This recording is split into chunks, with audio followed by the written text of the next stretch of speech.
Tonight on Chronicle. They don't care about nobody. They don't even care about their own family. A generation at risk. And this is the black family. And we're the ones who have to care most about our own. A society on the sidelines. We are in real trouble. What can a parent do? I thought that the discipline I was putting down on him was tough. What can anyone do? It's less of a pain than it is painful to see like this kind of stuff go on. A special Chronicle, Homeboys, a generation at risk. Next. It's the remix, son. Can it be act like you know? Check it. Yo, check what happened out of state. I'm knocking off a half a cake, cash route, flying at a fast rate. I smoked the black dust, kept my hand clutched. I'm falling in lust. Sport plus, I plate my hand like a raw flush. Baggy jeans, wallaby clocks, pretty woman. I put it in them, shot up in them, deadly venom. I hung around the big time bosses, illegal forces, exchange thoughts, showing love to all my sources. Spades try to bag me like Cagney and Lacey. Chef had that bitch Stacy slipping in Macy's. I doze off, catch a flashback on how I got trapped and got licked like Pepsi in a mall flick. I got hit, stumbling, holding my neck to the guard's rest. Open flesh, burgundy blood colored my guess. Emergency trauma, black teen headed for surgery. Can it be a out-of-state nigga try to murder me? I should've stayed in Job Corps, and now I'm an outlaw. Breaking to the carrier, fofo, nigga. Dedicated to the gods and the earths. Dedicated to babies who can't feed first. Dedicated to up north and downstate. Dedicated to rich niggas who sell weight. Dedicated to projects with black kids. Dedicated to men who built pyramids. Word up, what the yo? We taking you on another chamber. Word up, son. You know how we be on it. It's real. Show these crabs how to rhyme, man. I think it's time to bless them. Word up, son. Take it first chamber. Yo, it started off on the island. AK Shallon, niggas wailing. Old folks scream, stop the violence. Laying up, yo, watching these crack niggas playing up rap games for what? See, back in the days, crime pays in mad ways. Sporting Tommy Hill with caves, 360 waves, and no searching for loose ends. Now flex 300 bins, mad tens with mad diamonds. Now that's the life of the good life. Sometimes niggas act trite. I paid the price throughout my hood life. Remember, I got blasted. Now that's in the basket. God forbid I lay in the casket. But now I'm all about G-notes. No time for weed mixed with coke. I wash my mouth out with soap and got my act together. Low sweaters and better and fat leather. So whatever, bring it on. Murderous material stacked up. It's the majors. Real. Meditating on life.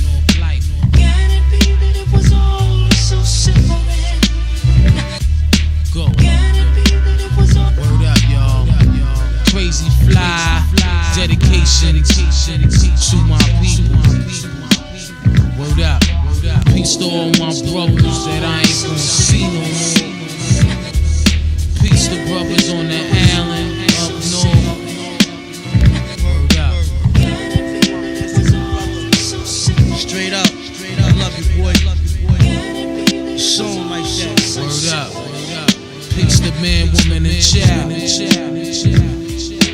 Word up. Got you covered, baby. Project here for you. Projects, peoples, one love. Keep your head clear. We out of here.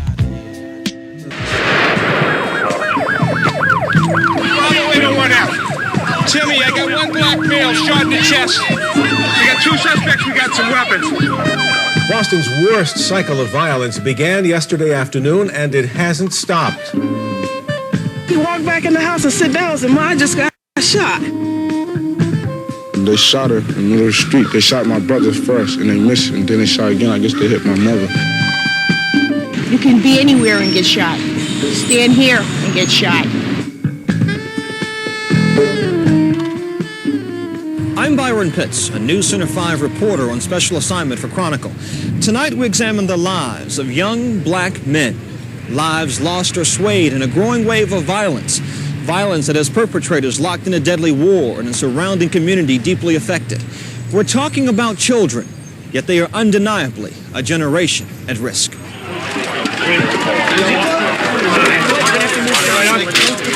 Boston has seen a horrific increase in the number of violent crimes committed by and against its young black men. Often they're mere kids made powerful by their adult weapons. Kids who shoot or stab other kids, their fathers, mothers, and grandmothers. Kids who see life as so limited and so hopeless that they do not value life at all. Now they don't care about nobody. They don't even care about their own family. They go out and they may not come home. It's that bad now. Yes, it is. And that's a hurting feeling for any parent to know that your child is involved with a gang after you read and hear about it in the papers. The daily papers are full of murders committed by sons of unsuspecting parents. Within a concentrated section of Area B, 68% of Boston's homicides have occurred. This year, Area B has seen a 200% increase in homicides, the overwhelming number being black and male. I think that we are in real trouble. I think that our youth are facing annihilation. And I think there's going to have to be something drastic happen, particularly with the onslaught of these drugs, because these drugs are really totally destroying people's minds. One, they provide emotionally an escape from the pain and suffering of day-to-day life for a lot of youngsters in some of the same ways alcohol did historically. But it also is a commodity of trade. It turns into cash. Cash turns into material gain. It also turns into a manifestation of power. In the absence of economic development, drugs have become a marketable commodity. Guns, a tool of the trade, and murder, a calculated risk for the players and passers-by. Downtown Boston might as well be the Emerald City to many urban teens.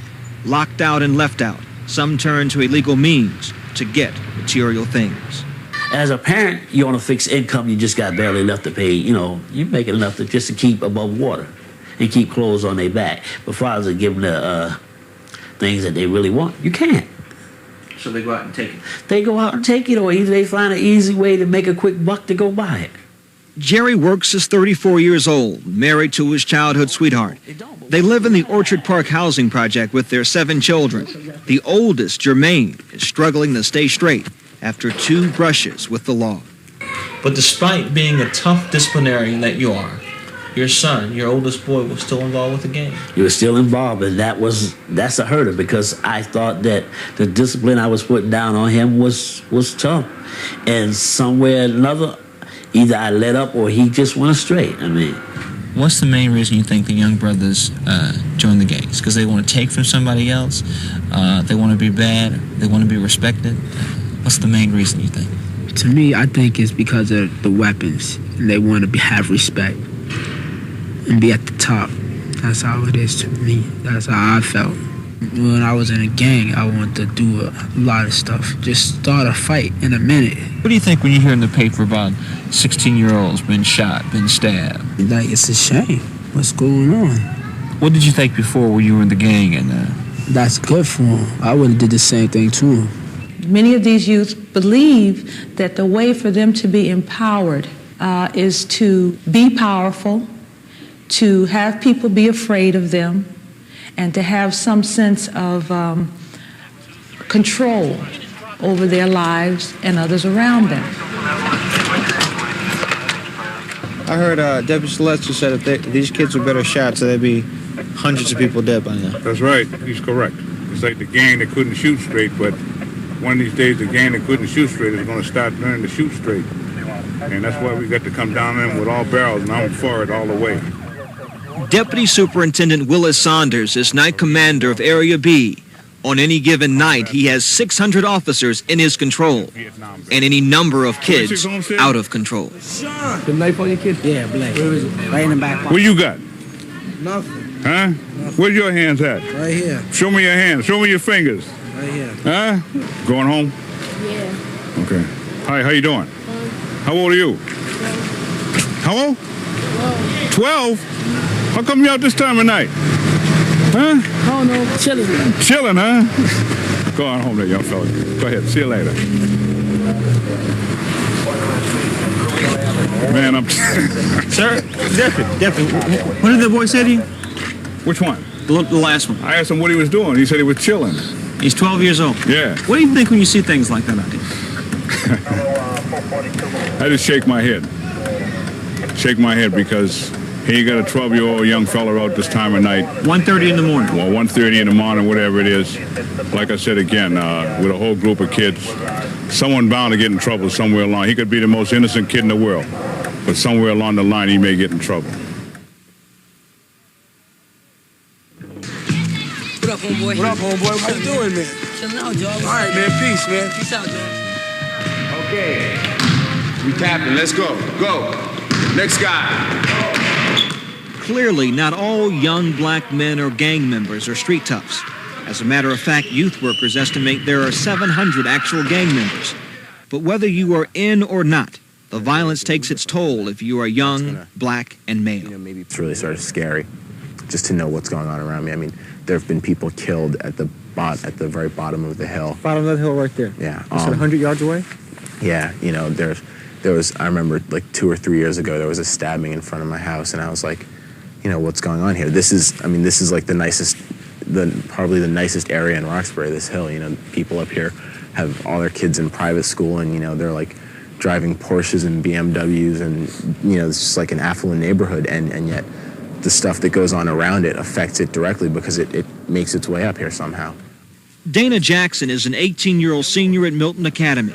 His parents decided to live in Roxbury so Dana and his younger brother Jeffrey would be in a black community. What do you think when you hear those questions, and I'm sure you hear it from white instructors or white friends at school, that, man, you're just different, you're special, you're one of the exceptional black men? That's really frustrating to hear, because first of all, the only reason that I'm different is because all that they know of black people is the stereotypes that they see on television, and I'm not one of those. I'm not a drug dealing pimp or something like that, and so in that sense I am different. But that's not what most black people are either. And the people who aren't like my parents are the people who started off further down on the ladder, the socioeconomic ladder, and, you know, at this point it's impossible to pull oneself up by one's bootstraps. I mean, there's no such thing as like a self-made man anymore. Is that what you were talking about this morning? What skateboard am I taking? A successful architect, Dwayne Jackson, bought this tenement house 10 years ago and restored it for his family. Deborah Jackson is president of Morgan Memorial Goodwill. And while their lifestyle is more than comfortable, they still tell their sons, there but for the grace of God go I. You guys got this image of this, you know, nice little cutesy family, man. I mean, it's like I've told Dana when he was off, I mean, off meaning he was losing sight of what was real. I said, yo, man, I'll take you to Bromley Heath tomorrow. We can walk around in the projects and you can see how other folks live. It doesn't have to be this way. For thousands of young black men, it's not that way. Jermaine Works lives a short distance from Dana Jackson. He attends East Boston High School and lives in the Orchard Park housing project. Jermaine says he joined a gang, the Trailblazers, to protect himself from other gangs. I was like 14 when I first started to run with the gang. And I thought it was cool because everybody was joining the gang. And I was like, hey, I should join it too. What was your role in the Trailblazers? Like a tough guy, wanting to fight all the time. Jermaine not only fought, but one Easter Sunday he found himself in serious trouble with the law and his dad. I got arrested for a stolen car, and, you know, he was mad. And, you know, Dad jumped in your stuff? Yeah, he put me on punishment for a while. And that taught me a lesson that I shouldn't just be involved with no stealing cars again. Then there's a price to pay when you mess up. Yes, very big price. What did you say to him? I told him when I got down, I said, this is it. I said, you're done. I said, you're in trouble. Trouble may have been Jermaine's saving grace. Realizing the path his son was taking, Jerry Works laid down his own law. And then we went to court the next day. I took away all his privilege.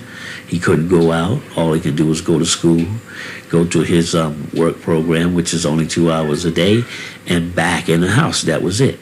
Jermaine now spends a lot of time at his job with the Youth Outreach Program of Boston Community Schools. You know, I just started noticing new things and noticing that the gang wasn't good for me. And so now I'm out of the gang. Why don't more brothers get that message that the gangs aren't good for you? Because some brothers think that the gang is everything. The gang is their whole life. If they get out the gang, that you know, they'll be a punk. Punk and sucker are fighting words to kids whose self-esteem has already been beaten down. Tempers flare at a misspoken word, a wrong look, or anything that challenges a boy's male ego. One of the real causes is the diminished sense of self-esteem that a lot of these youngsters are experiencing. A sense that because they're locked out of job opportunities, of vocational training opportunities, of the labor force, that there's something inherently defective or deficient about them. There is a war going on in America, and it's a war that's been created by racism and historical inequities and a whole group of people having social warfare done on them through public policy that was voted in, and that what this country is seeing to a greater degree is their youth are reaping what they have sown. And if they want to continue that, then they can continue and look at the destruction of America. America's problem is self-destruction. Yeah, it was self-destruction. Once you are shot and you're stabbed and you die, they don't give you a new script and say, come back next season. The blood's for real. And so is the pain when your neighbors and homeboys are losing their lives.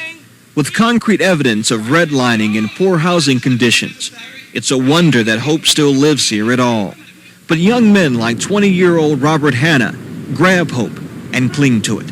I come to Young Fathers program basically to show people the positive aspects that young people can take care of their kids.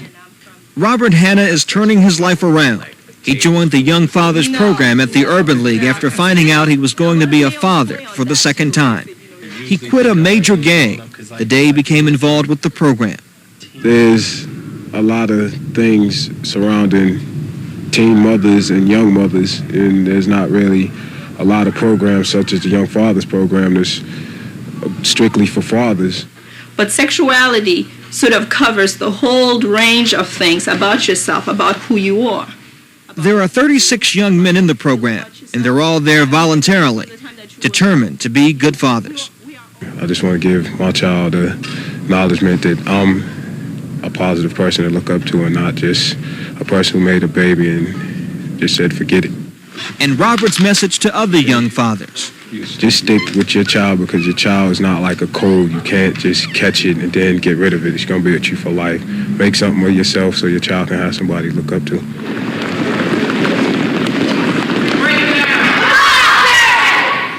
Giving kids someone to look up to and something to live for are just two of the problems facing the black community. Help may come from the outside, but it must also come from within. It's like a concern about family, and this is the black family. And we're the ones who have to care most about our own. It's our future we're talking about. It's my son, your baby. We need to understand that. Really. We as black folks need to understand that there's a whole group of folk out there that are living real bad and that have no options, and that we've got to create some opportunities. Inner city violence is reducing the pool of potentially productive young black men. It's a loss not limited to the black community. 10 years from now, these are the kids who are going to be tellers in banks, who are going to be going through middle management training programs. You're losing these kids. We're not killing off the whole generation, but we are killing off potential productive members who should be working in these institutions around this city. Unemployment of black men is a major issue, one which the kids themselves say just adds to the violence. If they put a lot of more jobs out, it'll keep a lot of teenagers off the street, it'll keep a lot of teenagers from being murdered, and it'll just change a lot of their lives. What do you want to be when you grow up? I want to be an architect. Yeah, why an architect? Because I like to draw a lot, build things, be creative. Dreams are not dead in this neighborhood, only on layaway. But if these kids are not shown a way out, their dreams will likely die on the shelf. You have architects, you have comedians, people who like to be funny. They have rappers, singers, dancers, smart students who want to go to college. Dana Jackson wants to go to Stanford University next year, but he hopes to one day be able to make some changes in his own community. No matter how how much of a pain it is to like live in this community and stuff. You know, it's less of a pain than it is painful to see like this kind of stuff go on. You know, and hopefully I can change that somehow. What are your greatest hopes, your greatest worries for Jermaine? My greatest hope for Jermaine is that I hope that he forget about the gangs, go to school, get his education, and make something out of his life. So come back and put it in the community. Let others see it. Your greatest worry? My greatest worry is that someone's going to blow him away. As a black man, I'm really terrified at what I'm seeing in these communities. I'm seeing people who look like me dying at a disproportionate rate relative to the rest of the community at large. I'm still within the age group that is not expected to live beyond age 44. The longevity of black men is decreasing over time, while for every other group it's increasing. The futures of young black men are clearly in peril, but to suggest that their entire generation is lost is to already write them off. Society cannot afford to do that, and neither can the black race. Do we have a responsibility as black men to go back and to help? We absolutely do. Morally and ethically, we do. I think there's an enlightened sense of self-interest we ought to have in this area, because if we don't, we will disappear, and that's real. Gonna make a change for once in my life. It's gonna feel real good. Gonna make a difference. Gonna make it right. Things have got to change. Nationwide, there are 175,000 more young black men in prison than there are in college. It costs less to educate them than it does to incarcerate them. So we must invest more in these young black men, if not for ourselves, then for the future, so that my little girl and your children can have safe, stable, and happy lives. I'm starting with the man in the mirror. I'm asking him to change his ways, and no message could have been any clearer. If they wanna make the world a better place, take a look at yourself and then make a change. Na na na na na na na.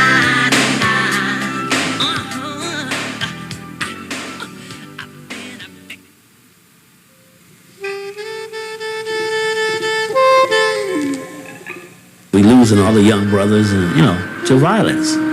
I mean, if we want to have some more Jackie Robinsons and Muhammad Ali's or whatever, we got to do something. We got to do something. If we want to have another Jesse Jackson coming out of this neighborhood, or either a Julius Erving or Michael Jordan, we got to do something to help the young people.